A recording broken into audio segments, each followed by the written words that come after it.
रुक रुक रुक साला हमरा गार में चोट लागल। साला तोरा साइकिल चलावे आवता? साला तोरा साइकिल चलावे नहीं खियावत? सर तारा गार में चोट लग गई। इतना मेहनत से खींच के लिया तो बनी तारा गारों में चोट लग जाता है। भाग साला हम तोरा साइकिल पर ना बैठे।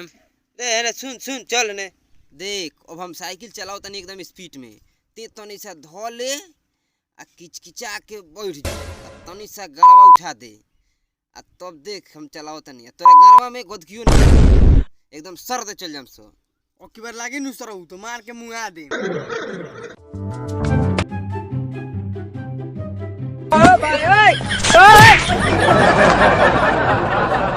रे सर ते तो मुंगा देलिस रे हमरा के।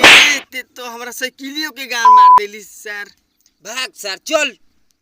रे साला हमरा राम प्यारी के का हो गल बारी? हमरा राम प्यारी के ते फरक दूर देल बारी साला। भाग सर ई जोतने गिरी नु ओतने बड़ियार होई। ओह नो साइकिल गिरला से पीछे वाला ना फटी। हमार तो पलही से पीछे वाला फाटल बा। भाग सर तोर दिमागवा वही में रहेला टायर।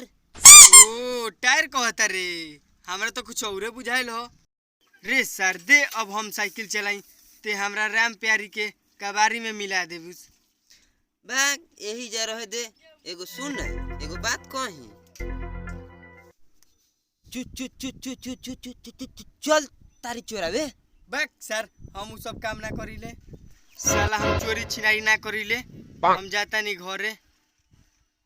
जो सर जाता रे तो जो हम छेदिया के बेटा लगे फोन लगावत तनी देख उहे सर आई आ पूरा एकदम तारी चोराम सोन आ लेके आम सोन छेदिया के बेटा लगे फोन लगावत तनी। कार छेदिया के बेटा सर ते कहाँ रहता रे? जल्दी लेके आओ तारी चोराव जाए के बा। हाँ जल्दी आओ तो हाफे पैर पर जो जल्दी आओ।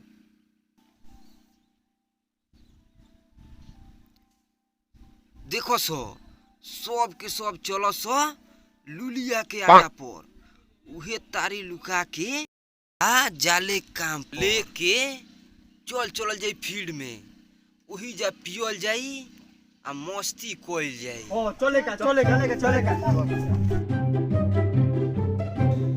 जान तारीस लुलिया के आटा देखो तारीस नु ओकर छकनी लोटा एथी लेके भाग चले के बा। आ जल्दी भागे के बा ना तो आई नु तो गारो फाड़ देबे ले मरबो करी। हो भाग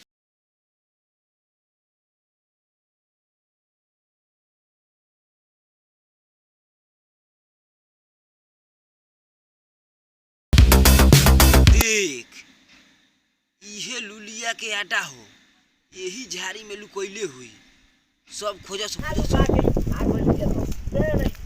आज लुलिया के एकदम हुलिया को देवे के बा। देखियो दे बाहे दे खाओ ले तो भाग ये तो कोनो देखा जल्दी सुन जैसे ही भाग भाग भाग जल्दी भाग कोनो देखो ना तो आई तो गार फाड़ दी।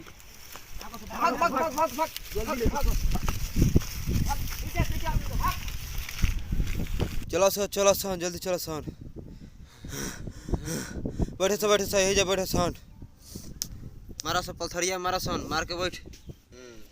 ए हम 2 लोटा पिएम।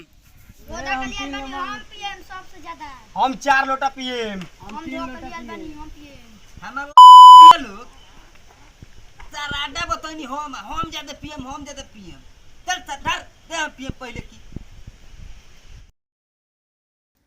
बस बस बस बस भर भर के दे हम पहले पिएम। दे हम बे भाग की ना चलो चल चल चल चल तोरा तो तार दे पर झील दे जानता रे नु आ सुन ले तार हाला मत करना त आ जाई त तार गार फाड़ दी। तो पहले हम पिएम। चल चल चल बकी ना दे चल चल और हम पिएम। तोनी का दुगरा मत पिए तो हम खाली पिए। दे पी हां धर दे पी धर पिए तनी पर के सर पिए कर फिर पिएम ना फिर